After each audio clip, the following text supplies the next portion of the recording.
Ang programang ito ay rated SPG. Striktong patnubay at gabay ng magulang ang kailangan. Maaaring may masiselang tema, lengguwahe, karahasan, sexual, horror o droga na hindi angkop sa mga bata. Lahat ng mga anak ni Don Pepe ay pinatawag na dito ng abogado nito at talagang babasahin na ang last will testament nito at talagang kahit hindi pa ito patay ay talagang pinagtataka ng kanyang dalawang anak kung bakit ginawa ito ni Don Pepe.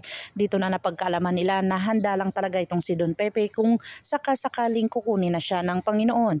Dito na nga ay pinagtataka nila Giselle kung bakit ganun ang kanilang mga naririnig na kung saan kinat off daw ni Don Pepe itong mana ni Zoe at talagang wala siyang matatanggap dito pero hindi nga ito napirmahan ni Don Pepe at sinabi niya lang dito sa kanyang abogado na hindi daw bibigyan itong si Zoe dahil sa hindi niya din alam kung ano ang dahilan.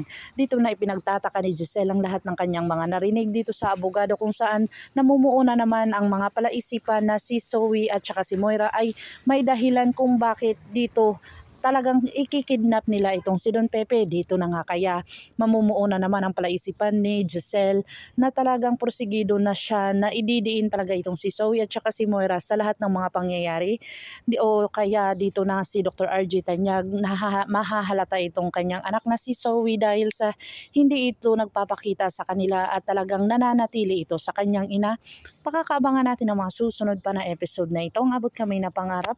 If you like my story, please like, share, and subscribe para ma-update po kayo sa mga susunod pa. Yun lamang po at maraming salamat.